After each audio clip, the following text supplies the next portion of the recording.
DGISPR lieutenant general Ahmad शरीफ चौधरी ने लाहौर में मुख्तलिफ मज़ाहिब के नुमाइंदों और तलबा से खुसूसी मुलाकात के दौरान कहा कि ऑपरेशन बुनियानुल मरसूस में पाक अफवाज की फतह दरअसल पूरी कौम की इज्तिमाई कामयाबी है। उन्होंने कहा कि पाकिस्तान में बसने वाले तमाम मज़ाहिब के लोग कौमी यकजहती, हुब्बुल वतनी और मुश्तरका नस्बुल ऐन के तहत मुत्तहिद हैं और दुश्मन हमारे इस इत्तेहाद के बायस हमेशा नाकाम होता है। लेफ्टिनेंट जनरल अहमद शरीफ ने कहा कि पाकिस्तान अमन पसंद और तरक्की पजीर मुल्क है, जबकि बैनुल मज़ाहिब हम आहंगी हमारी कौमी ताकत की बुनियाद है। उनका कहना था कि नौजवान वतन अजीज के रोशन मुस्तकबिल की जमानत हैं और इन्हें तामीरी सोच और कौमी खिदमत के जज्बे से आगे बढ़ना चाहिए। इस मौके पर तलबा और तालिबात ने ऑपरेशन बुनियानुल मरसूस की फतह पर पाक अफवाज को खिराज तहसीन पेश किया और उनकी कुर्बानियों को सराहा।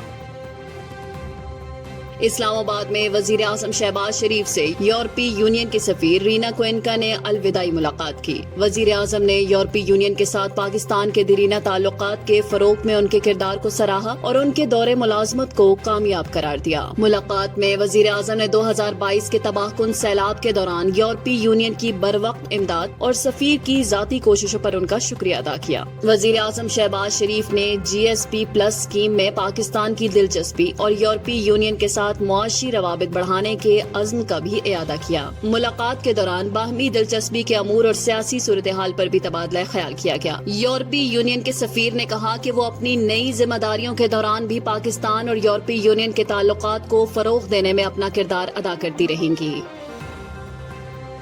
ढाका में एशियन क्रिकेट काउंसिल का सालाना इजलास सदर मोहसिन नकवी की जेर सदारत मुनक्किद हुआ, जिसमें तंजीम के तमाम रुकन ममालिक के नुमाइंदों ने शिरकत की। इजलास में मंगोलिया, उज्बेकिस्तान और फिलिपाइन को ACC की बाकायदा रुकनियत दे दी गई, जिससे क्रिकेट को नए और उभरते हुए खित्तों तक वुसअत मिली है। मोहसिन नकवी ने बांग्लादेश क्रिकेट बोर्ड के सदर अमीनुल हक इस्लाम का इजलास की मेजबानी पर शुक्रिया अदा किया और ढाका में पहली मरतबा AGMA के इनेकाद को तारीखी लम्हा करार दिया। इजलास के दौरान माली साल 2025-26 के ऑडिट शुदा मालियाती हिसाबात, बजट और मुकम्मल टूर्नामेंट कैलेंडर की मंजूरी दी गई। इसके साथ साथ 2026 में जापान में होने वाले एशियन गेम्स में क्रिकेट की शमूलियत का भी ऐलान किया गया, जिसमें 10 मर्दों और 8 खवातीन टीमें रैंकिंग की बुनियाद पर हिस्सा लेंगी। तमाम रुकन ममालिक ने क्रिकेट को एशिया में मजीद फरोग देने और खेल को सियासत से बालातर रखने के अज़्म का इयादा किया। ऊंट का आंसू, जिंदगी बचाने वाली नई दरियाफ्त। राजस्थान के national research centre on chemicals के साइंसदानों ने एक हैरान कुन इंकशाफ किया है। ऊंट के आंसू और उसके खून से हासिल करदा एंटीबॉडीज सांप के जहर के खिलाफ एक मुअस्सर दवा साबित हो सकती है। तहकीक के मुताबिक ये एंटीबॉडीज 26 मुख्तलिफ अक़साम के सांपों के जहर को बेअसर करने की सलाहियत रखती हैं। ये दरियाफ्त खसूसन उन जहरीले असरात को निशाना बनाती हैं जो खून के बहाव में रुकावट डालते हैं और मोहलिक पेचीदगियां पैदा करते हैं। रिवायती हार्स इम्यूनोग्लोबुलिन इलाज के बरक्स ऊंट से हासिल करदा ये दवा ज्यादा महफूज और कम साइड इफेक्ट्स रखती है। माहिरीन का कहना है ये तहकीक भारत जैसे ममालिक में एक गेम चेंजर साबित हो सकती है, जहां सांप के काटने से हर साल तकरीबन 58,000 अफराद हलाक हो जाते हैं और 1,40,000 मुस्तकिल माजूर हो जाते हैं।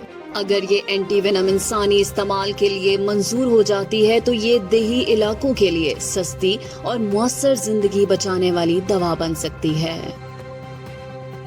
डिप्टी वजीर आजम और वजीर खारजा सेनेटर इसहाक डार वाशिंगटन DC पहुंच गए हैं, जहां पाकिस्तानी सफीर रिजवान सईद शेख और सफारत खाने के सीनियर हुक्काम ने उनका इस्तकबाल किया। दफ्तर खारजा के मुताबिक इसहाक डार आज अमरीकी वजीर खारजा मार्को रूबियो से महकमा खारजा में अहम मुलाकात करेंगे। मुलाकात में पाक अमरीका दो तरफा ताल्लुकात, बिलखसूस तिजारत, सरमायाकारी और इक्तसादी ताउन को फरोग देने पर बातचीत होगी। इसके अलावा दोनों रहनुमा इलाकाई और आलमी सतह पर बाहमी दिलचस्पी के पर भी तबादला ख्याल करेंगे। इसहाक डार दौरा वाशिंगटन के दौरान मारूफ अमरीकी थिंक टैंक दी अटलांटिक काउंसिल में भी खिताब करेंगे, जहां वो पाकिस्तान के मौक़िफ़, इलाकाई तनाज़ुर और पाक अमरीका ताल्लुकात के मुस्तकबिल पर भी रोशनी डालेंगे। बीजिंग में फील्ड मार्शल आसिम मुनीर और चीनी वजीर खारजा वांग यी के दरमियान अहम मुलाकात हुई, जिसमें दोनों रहनुमाओं ने पाकिस्तान और चीन के दरमियान सिक्योरिटी, इंसदाद दहशतगर्दी और स्ट्रेटेजिक ताउन को मजीद मुस्तहकम करने पर जोर दिया।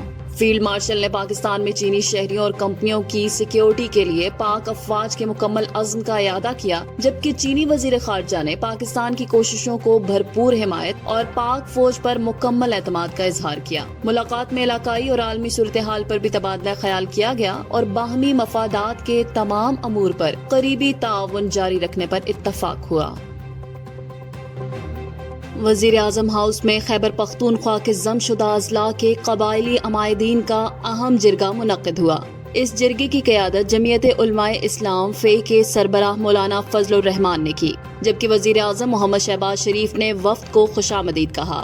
جرگے کے دوران ضم شدہ اضلاع میں امن و امان کی صورتحال، ترقیاتی منصوبوں اور عوامی مسائل پر تفصیلی گفتگو کی گئی۔ وزیر اعظم نے ضم شدہ اضلاع کے طلبہ کے لیے میڈیکل کالجز اور انجینئرنگ یونیورسٹیوں میں مختص کوٹا بحال کرنے کا اعلان کیا۔ وزیر اعظم کے اس فیصلے پر قبائلی عمائدین نے خوشی کا اظہار کرتے ہوئے حکومت کا شکریہ ادا کیا اور اسے قبائلی عوام کے لیے ایک اہم قدم قرار دیا۔ وزیر اعظم نے اس موقع پر ضم شدہ اضلاع کی ترقی کے لیے مزید اقدامات کا بھی وعدہ کیا۔ مونسون کا چوتھا سلسلہ پنجاب میں آج بھی جاری ہے۔ لاہور، راولپنڈی، گوجرانوالا، فیصل آباد اور سیالکوٹ سمیت کئی اضلاع میں بارش کی پیش گوئی کی گئی ہے۔ دریاؤں اور ندی نالوں میں طغیانی، جبکہ شہری علاقوں میں اربن فلڈنگ کا خدشہ ظاہر کیا گیا ہے۔ پی ڈی ایم اے کے مطابق مونسون کے دوران مختلف حادثات میں اب تک 143 افراد جاں بحق اور 200 گھر متاثر ہو چکے ہیں۔ ملتان میں بارش کے باعث چھتیں گرنے سے 3 بچوں سمیت 5 افراد زخمی ہوئے، جبکہ مظفر گڑھ اور راجن پور میں آندھی کے بعد بارش کا سلسلہ جاری ہے۔